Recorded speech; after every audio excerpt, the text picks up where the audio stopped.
So, good morning or good night, depending on where you are in the world, and welcome to another interview of the Shield Dude on a Couch.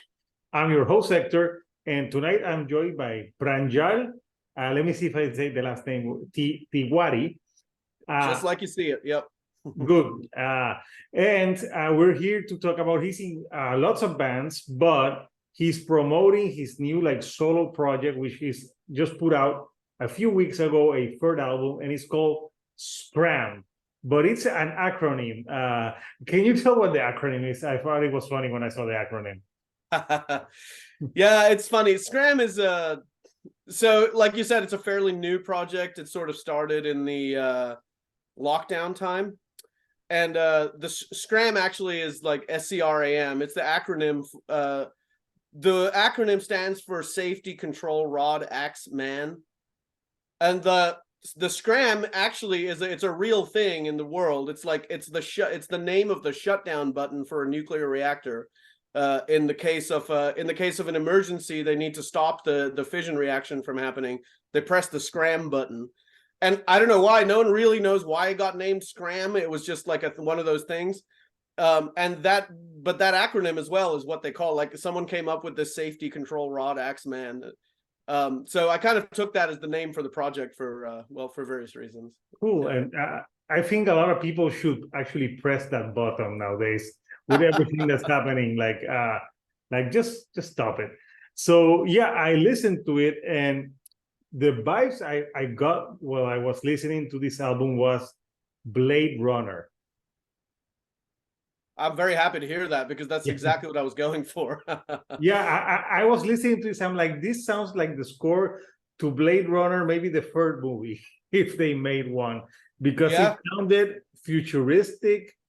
It sounded like a movie soundtrack. So I read, yeah, that's what you were going for. So tell me a little bit, because there's a concept, and I'm going to show the artwork for people who haven't seen it.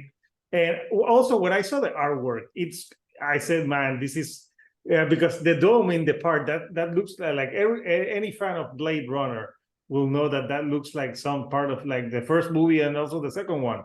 Yeah, the Terrell Corporation building in the corporation building. So yeah, it's a pretty cool album cover, and the album's called The Inner City. So tell me a little bit about the artwork and the concept of the record. Sure. Well, like you said, it sounds like a soundtrack to a movie, and it's very deliberate. I really wanted this album to flow as if you're watching a movie, and like the tracks progressing kind of feel like they have a flow like a story does, like a movie does. Now, SCRAM in general, this project, when it was started, the basic one-line concept I had in starting this was to make soundtracks for movies that don't exist.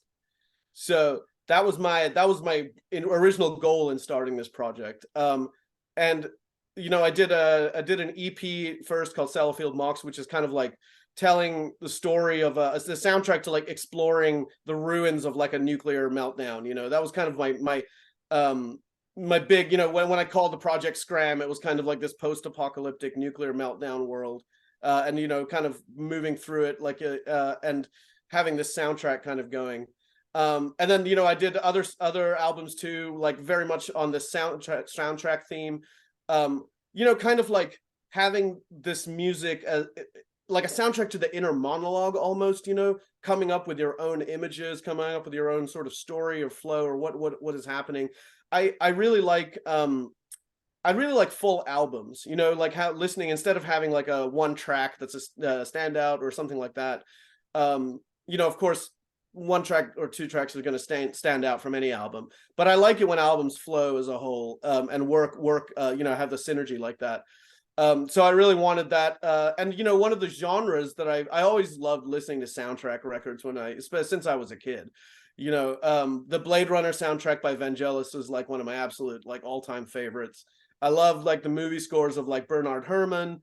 He did the most famously for Taxi Driver, but of course he did the scores for like Citizen Kane and a bunch of Hitchcock films like Psycho and North by Northwest, Vertigo. Just I think the there's a similar vibe conveyed in those with it's like the story of you know, an individual kind of in a larger environment, and that the kind of brooding atmosphere that conveys. You know, it's like a brooding noir atmosphere. In the Blade Runner sense, it's more futuristic. In the Taxi Driver sense, it's like, you know, 1970s New York, you know, kind of dystopia.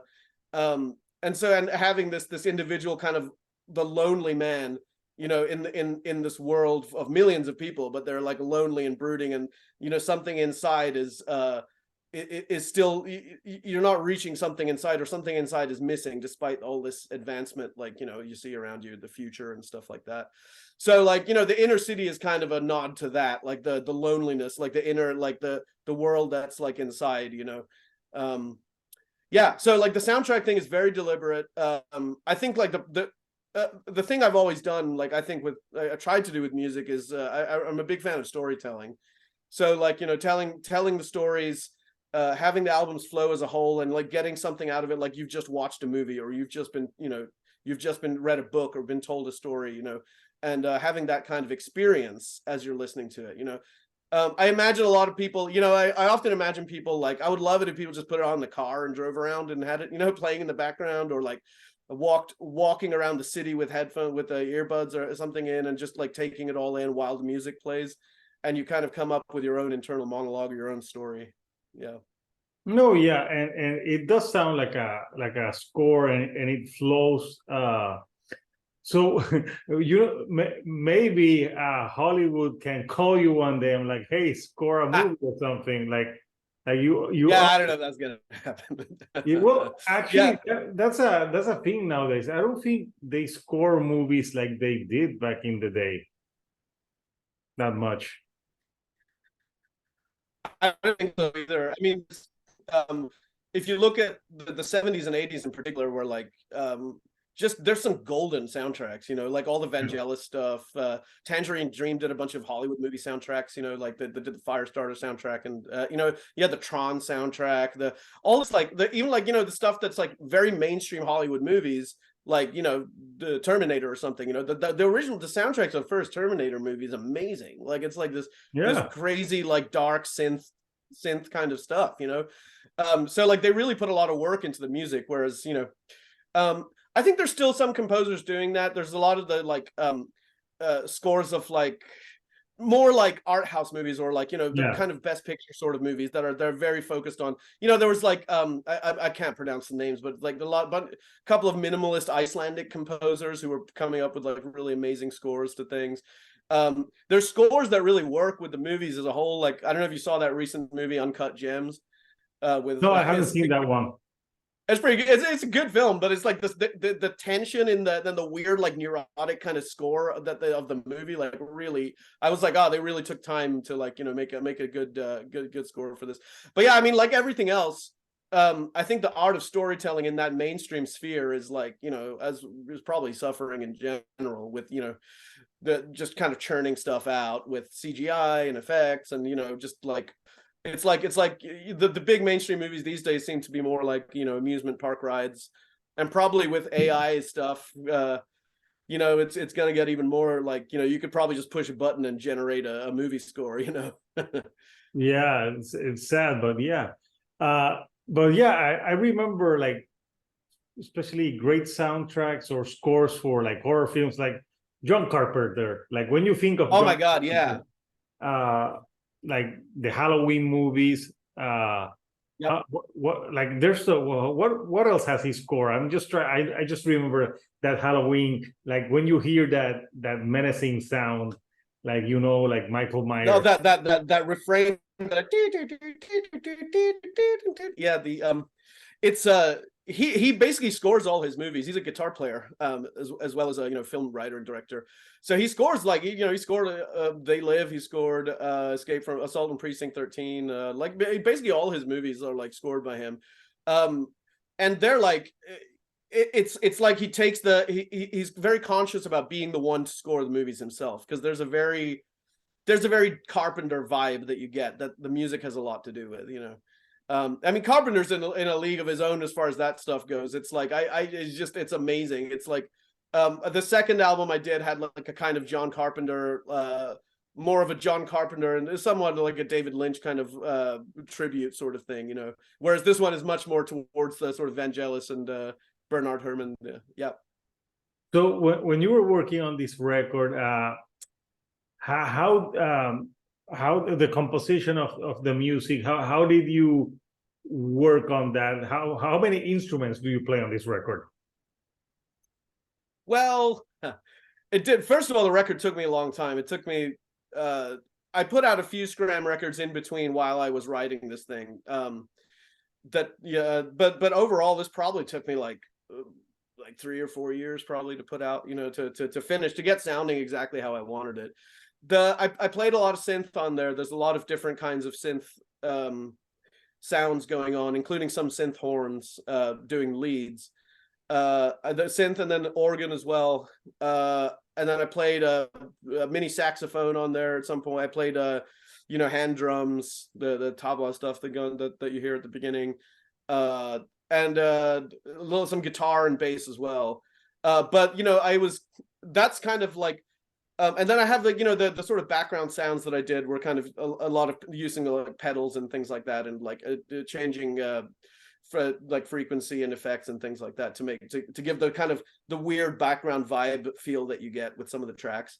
But I had like some amazing musicians that like, it got to a point with a few tracks where I was like, oh, you know what, like this person would be like fantastic to play like this part on this. So like, luckily everyone I asked said yes. But my old bandmate, Layla from Cardinal Wyrm, which is a doom metal band that I play in out here in California. She's the bass player in Cardinal Wyrm, but she plays trumpet as well. That's her main instrument, and she has an amazing solo project too under her own name, Layla Abdul Rauf. I had this track called Rooftop Funeral on there, which I just imagined like, a slightly lower level rooftop on surrounded by massive skyscrapers in this huge city, maybe an older building, from an older time. And like people gathered, it's raining and there's this neon all around, and people gathered with umbrellas, kind of huddled in the rain for like a little funeral or remembrance for someone in their group that passed, at nighttime. It's kind of a very, that kind of moody, evocative, brooding atmosphere that I love about this music. It's but the first person I thought of was having Layla play the lead trumpet on that. So I wrote that part and I sent it to her. I was like, can you play this? So yeah, we recorded that part. And then my friend Mac, who lives in New York City, did the lead trumpet on 3 of the tracks as well. Mac he's an amazing trumpet player. He just put out an album himself. I know. I interviewed him. Oh, you interviewed Mac too? Oh, cool. Yeah. So yeah, listen to Mac's album too. He played on 3 tracks on this record. So and I think like there's a very human element to their playing that's like you can't capture with like a synth sound of a horn, for example. That I think having them in there, like, it not only sound amazing, like it's just like it blew me away when I heard what they did. But also, I think it's a great interplay between like the machine and the human, like, which is kind of a constant theme in the record, like the interplay of like the human spirit in this kind of like almost like machine controlled world, navigating through that. Yeah. Yeah. No. So yeah. Anyway, to answer your question, there were a lot of instruments involved, but not that many at the end of the day. There was a few drums, a few guitar pieces, but mostly synth. And the live trumpet is the one that's on there. And then there's various kinds of synth sounds and different keyboards that I used. Yeah. So yeah, it seems like this was like a labor of love for you, like something that you worked for 3 years. Like, I know this would be like hard to like play live, but would you have like a few shows to play this material live? Because I don't know, like a huge tour, but maybe like some scattered shows, like maybe a show in New York, a show in California. When I started the project, I very much wanted it to be a recording project, to come up with the soundtracks. But as I've kind of put stuff out, as the concept has kind of like gelled a little more and I've gotten more comfortable with it, and I think I'm getting to the point where I can like, I can consider like, putting a live show together, or maybe a small tour, like you said. I still haven't figured out the details of that. And it would involve bringing some other people's, if I wanted to have the full sort of effect of everything. So yeah, I guess watch this space. I'd love to play live. I love playing, I play live with bands a lot. Like around here and around the United States, but a very, very different job, like trying to organize a show like this, Oh yeah. Yeah, it's I Mac plays his stuff live and Layla plays her stuff live, so maybe I'll talk to them. I'll see see if they have any tips for me. Yeah, and it's obviously it's a different thing. It's not metal music, it's Right. but there's like metal bands embracing like electronic synth sounds like that. There's a death metal band that I always escape the name, but they put out a record, I think last year, that it was all like synth and it wasn't like a death metal record. And Oh, you mean Blood Incantation? Blood Incantation. I always forget their name. Yes, Blood Incantation, and it sounded like 2001: A Space Odyssey. Yeah. So it's pretty cool, like I think for all people that are open mind, I also like good like movie soundtracks, even like video games have some great soundtracks as well, especially the RPG ones. They got like cool music in it. So yeah, I think it's a new way, it's a new medium. And also I figured your album could be played if someone's playing like a space fantasy game or something. They can have your soundtrack on the background, and it would feel Totally. I have a friend who does that. My friend Andre is like, he kind of gets up and like in late night, he works late, so he comes home like 2-3 in the morning, and he's like, can't sleep, so he's like playing his video games. He tells me he puts on SCRAM all the time to listen to it. It's like, which I think is perfect. That's the perfect use of the project. Oh yeah, because it's good. The background, it would go like I remember there's a video game called Dead Space, and Okay. and like all the story of the game is like you're in space and there's like a monster or something. It's like very alien like. So something like that would go with that. But when I was listening to it, I picture, like I told you, I had like Blade Runner in my mind. Like That's awesome. And you're totally right about like metal bands kind of embracing that. There's I think like with death metal and black metal and stuff, there's always been an interest towards that. It's there's a lot of intros. People do a lot of like orchestral or like ambient intros. Even like the going back to like the Mayhem album, Death Crush, they had the sort of like weird electronic intro for that. And like, so there's always been kind of flirting with this, or like this idea that like this also, even though it's not metal, adds to the metal atmosphere, or like has the same kind of vibe as that. And I think, Blood Incantation, of course, is like, it's a completely different level that they took it to, but I think it really works, with yeah, they took it in a whole different level.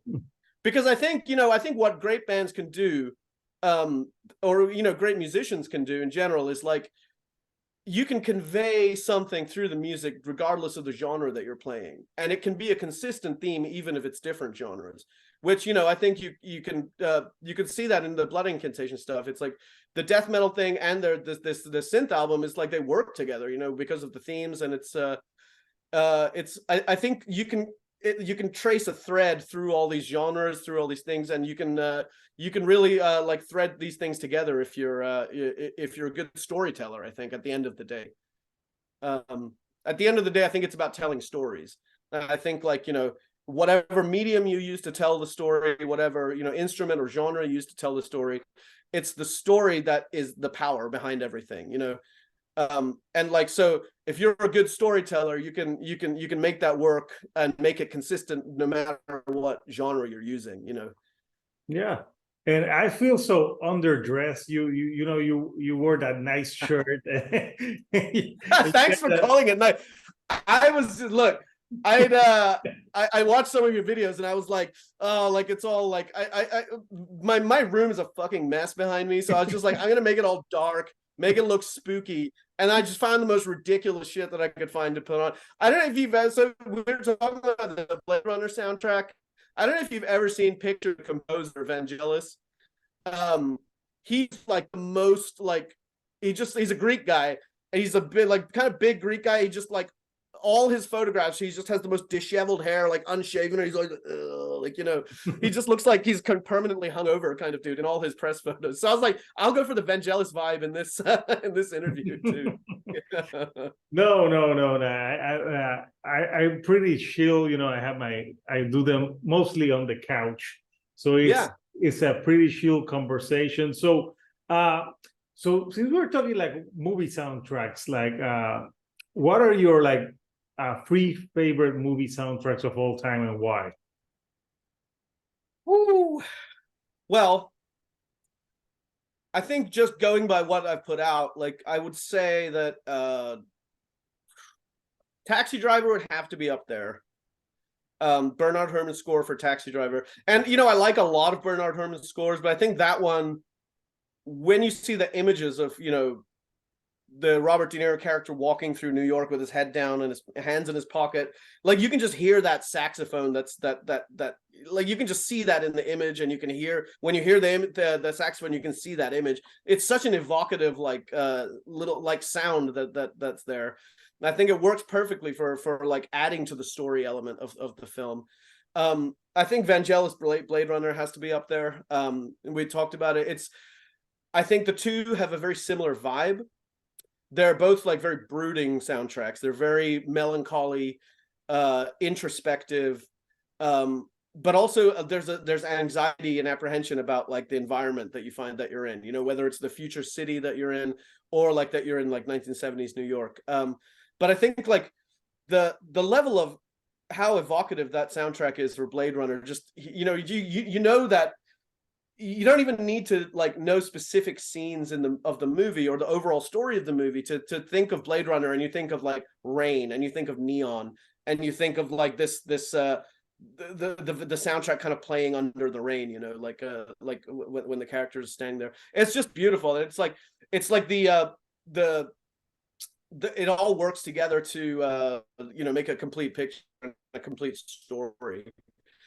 So I think those two, it's a little bit cheating, I guess, since we already mentioned them before. But the third one, this is really tough, but I'm gonna have to go with, it's okay, this is a little bit cheating because this is a soundtrack that uses orchestral pieces that were already written before this sound. But I would say that using Penderecki soundtrack in The Shining would be like my third favorite. Like because the Shining again is all about atmosphere, and it's all about the the creepy the darkness music and the brooding and the fearfulness, apprehension.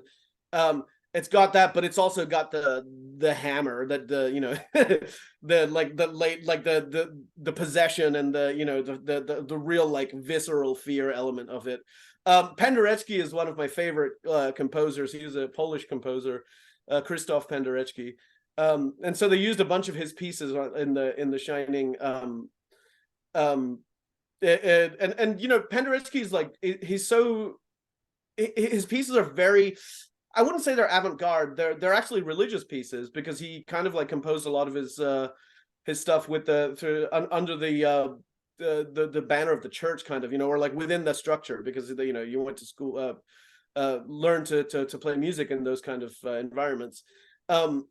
And like, you know, he wrote like stuff about Maria, and like about the crucifixion, and about, you know, the passage to Golgotha and stuff. And it's just like, but you hear it and it's just like scary, terrifying, like visceral stuff, and it's almost avant-garde sounding. And so like he had a lot of contributions to that soundtrack, which are amazing. And like I think that I don't think you can imagine that movie without the soundtrack that it gives. No, yeah, I totally agree. Like the score and the music is part of the movie. So the album is already out. So people can, I'm guessing they can get it on Bandcamp. Where else can they get the album?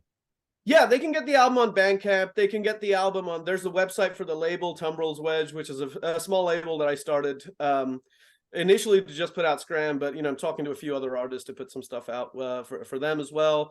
And then we're working on getting distribution to like record stores and stuff. But you know, like people buy stuff online so much these days that it's, you know, it's pretty easy to find the digital and the CD versions. I really recommend the CD versions because the CD is like really, the artwork looks really cool when it's printed. I was really happy with how that turned out. Yeah, I'm looking at the page. You know, it's $12 for the CD, like, and so people can get it. So I'll post the link somewhere so people can get it. And also, you did a few music videos for this project as well, very futuristic. Yeah, I would say, well, there's earlier things that are more like videos that are, you know, kind of edited and put together and things like that. The two I think it's, yeah, 2 videos that I put together for this album are a little more like visualizers than videos. It's like still image with some moving parts to kind of, you know, to go along with the music a little bit. So yeah, I did one for the track that's called Slipstream Visions, which is a photograph I took in the back of a van when I was on tour with a different band. And like just I thought the image of the dashboard of that van looked very evocative. So, you know, I kind of like, I got a friend of mine to help me change the image in the windshield, and so it looks like the van is kind of moving through some kind of tunnel, you know, or like a slipstream, you know, in like a warp speed kind of thing. And then I did another one for the Rooftop Funeral, which is the track that Layla played on, which is a close up like still from the artwork. With some swirling clouds and things like that to kind of go along with the music. And like, you know, there's actually like rain sounds in there too, like, you know, to kind of give the extra Blade Runner vibe. Dave Brenner, who does Gridfailure and you know, some other projects. I know Dave. Like, yeah, he sends me back. Yeah, you know, Dave. Yes, Dave actually recorded those. Those are live rain sounds from his from New York's upstate New York, because we don't get any rain where I am, so I can't record that stuff. So. You're like, damn it, no, I live in Puerto Rico. You get lots. It's a, you know, there's rain. It rains here. It's also nice and tropical, but it's there's a lot of rain over here as well. So I'm guessing you must have like some cool. You look like a guy who has fun when he goes in tours, or who must have some interesting stories. Tour stories? Oh Jesus! Yeah, I mean, there are. I'm like, you know, these days I'm a little more. Yes and no. So I always end up being the person that's like responsible on tour because, you know, I always want things to go. I want the shows to go well. You know, I don't want people to be like, you know, hungover or wasted or like, you know, arriving super late or whatever. So it's like I end up being the person that's like either driving or like making sure people get in the van on time and stuff. So I'm a little less fun, but maybe after the show is finished, you know, I kind of cut loose a little bit and like, yeah, there's like, you know, some silly stories about, you know, just kind of borrowing people's equipment. This actually just happened last week, so it's like this finger right here. I borrowed. We got to this. I played live drums for a friend's band called Crystal Logic, which is it's named after the Manila album, but it's kind of like melodic rock and roll stuff. It's just kind of it's like super fun to play. A couple of the guys playing. There's a band called Owl out here in the Bay Area, which is like more classic rock. You know, that kind of stuff. I know. I also have that on my channel. I've talked with Owl. Oh, you had Owl on the channel? Yeah. Yeah. Axel, who's from Owl. Okay. Oh wow. Awesome. Yeah.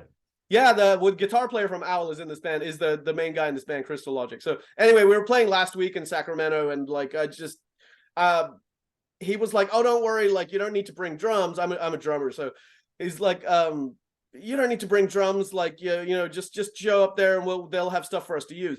They didn't really have stuff for us to use, so I was just kind of like, "Ah, shit." So I had to borrow someone's equipment. And I was like, you know, I'm sorry, like, you know, I just brought stuff that's breakable, but you know, so like borrowed the equipment. And of course, like the fucking like second song, I just like somehow like cut my finger and like played the whole set, just spraying blood all over this person's drum kit. Which was just like, and the thing is they hadn't played yet. So it was like, they were up next. So I just finished and I was just like, thanks, but like, so they were like ah. So luckily the venue had some kind of like alcohol spray, so we were able to like clean it all up and stuff. And like it was like one of those stupid things where like I don't know how it happened, and I just suddenly just noticed like my drumstick kept getting wet, and I was like, "What's happening?" And like, yeah. But well, you had to tell like you tell people I'm so metal that I bleed and I still keep playing the drums. Yeah, You're yeah, that's like the playing the drums, and you're like, "Oh, I feel like woozy," and yeah, I'm like, "Okay, I'm dying here while playing the yeah, drums." right. I did the other fun like. There's weird shit that happens on tour. I got attacked by a dog when I was playing, like while I was playing a set one time. It was like this was with my other band, Cardinal Wyrm, and we were playing this was early days of the band. We were playing some like punk house in Oakland, and it was like like a real dirty punk house with like whoever living there kind of coming and going. And the show was in the backyard there, and like there's this like dog just shows up, and while we're playing, he's like barking is like right. He's like I'm like playing drums, and he's like right next to me going, and then like he just starts like lunges and like bites my arm. I'm like like what is going on? Like get up, and like eventually it was no one's dog. It was just some like dog that was there. So I was just So like kept playing. You couldn't sue anyone. Yeah, right. I couldn't. Well, at the moment, I was more concerned about telling someone to come and get him. It's like, can you move your fucking dog out of the way? But like, but anyway, so like eventually dog, I guess he got bored or something. He just left. So I was like, fine, finish the set. And then like later, like I was leaving, I was loading out the gear, and these people were like, oh yeah, sorry about that dog thing. He just hates drummers. Okay. Well, I was like, all right. He hates drummers. He hates drummers. So I wonder if it's Lars' fault. Yeah. Probably a smart dog, really. Yeah, well, it sounds, Pranjal, like you need some like some insurance for for touring insurance, like oh yeah, especially here. like have you get mauled by a dog, cut yourself playing? You need tour insurance. Yeah, no. If I had tour insurance, my rates would be like super like ridiculous right now. It seems that way. So, Pranjal, it's been great chatting with you, talking about the inner city SCRAM, and obviously your wild touring stories. So, I'm gonna post the link for people who want to like get the album.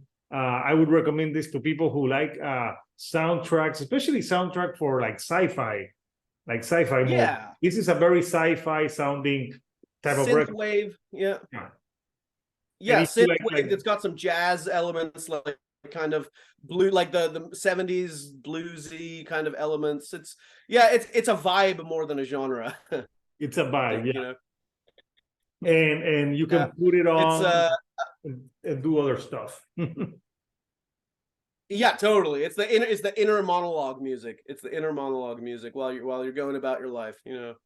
Yeah, it's it's pretty cool, and obviously, like I totally got it when I was listening to it, because I think we grew up in the same age where like sometimes the soundtracks in the movie, sometimes a movie could be bad, but the soundtrack could be good.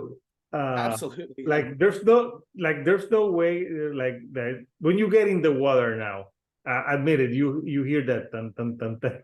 Especially, totally. Especially in California, because you got some white fucking sharks over there. Yeah, I mean the beaches are pretty cold where I am, so the water is pretty cold, so no one really swims. But yeah, like surf. If you're into surfing, you'll probably you have odds on you might get attacked by a shark out here. So yeah, we got great whites and stuff. Fuck no. Hell no to that.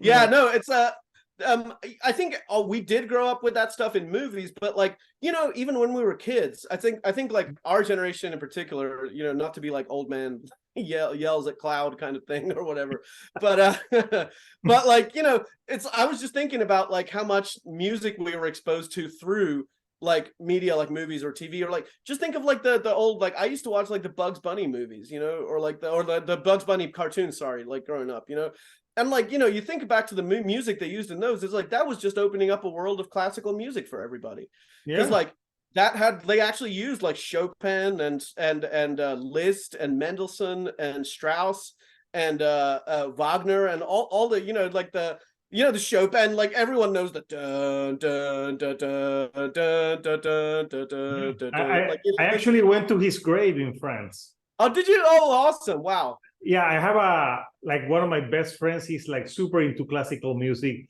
and I'm in Paris, and he wrote to me like, Hector, you need to to visit Chopin in the cemetery. He died there of like tuberculosis. I'm like, okay, settle down. I'll visit his grave, but his grave was pretty cool. The one that was like a total letdown, I was like, I gotta see Jim Morrison's grave. It's like a super small grave. You find out because they have the picture of Jim Morrison and all the CDs, but it's a normal gravestone. But that cemetery in Paris, it's like, almost like a museum because they have like different like painters from different parts of the world, painters and really interesting like statues of so it's very interesting. And the Chopin one was interesting as well. So yeah, I got to see that. Oh, very cool. I went I've never been to Paris, but my brother lives in the UK. So, and he lives in like a rural part of the UK, close to. So I got to see when I visited him a couple of years ago. We went to John Bonham's grave, the drummer from Led Zeppelin. Yeah. So like and it's like it was like a small village in England, like and there was like a little church, and it was like a normal gravestone, but they the people had brought like broken cymbals and drumsticks and things like that, like, and kind of like there was a whole bunch of that stuff on there, so that was cool. Yeah, no, it's pretty cool. Like and yeah, like I don't know, like we're talking about cemeteries now, but well, see, no, this is interesting because we talked about the Taxi Driver soundtrack. I mean, Bernard Herrmann. Taxi Driver was the last soundtrack Bernard Herrmann did, and it was it's his absolute final one, and he actually died on the night that he finished it. Wow. He finished the soundtrack to Taxi Driver. I believe it was in Los Angeles. He finished the soundtrack. He dialed in. He told them he was done, and he went and had a dinner meeting with the person. I forget who it was, but it was the person that was gonna, he's gonna do the next soundtrack for his next job, basically. And he did that, and he went to his hotel room, and he went to sleep, and he never woke up. Yeah, it was like the night that he finished the Taxi Driver. So that it's like make of that what you will, but it's part of the story. It gives the story some weight. Beyond just what's written on the page, yeah. Some mysticism. So, Pranjal, what would you like to say to people that are listening to this and haven't heard SCRAM? Like, what would you say to them, like, so they can get on board? These are soundtracks to movies that don't exist, which means that if you walk around and listen to this on your headphone, if you drive around in a moody and atmospheric kind of environment, this will provide the vibes that you need to conjure up the images and get the imagination stirring. The real goal of this project, of the idea of a soundtrack to a movie that doesn't exist, is to get the imagination stirring and to awaken like the realm of story in people. Because ultimately that's what we are. We're storytellers, and I think like we all live in service to the story. If I can awaken that, if I can like get people's story kind of like valves churning and like the wheels turning, get some ideas brewing in their heads, get the atmosphere kind of to seep into them. Like that would be like, I would be incredibly happy if that happened. So like, yeah, just remember the importance of story in our lives and in the world, and the importance of telling a good story. And yeah, listen to SCRAM. Yeah, awesome. So people, SCRAM is out now, the Inner City. You can stream it, you can buy it. You can listen to it however you choose, but yeah, it's pretty cool if you like soundtrack and scores. And I know there's lots of people who love that. So until next time, it's on Spotify and Apple Music too. It's on Spotify, Apple Music. Obviously no longer on iTunes because that ship does not exist. Yeah, that ship has sailed. That ship has sailed. So until next time, people, this is Hector, the Shield Dude on a couch, and I'll see you right here on the couch. Thank you and good night.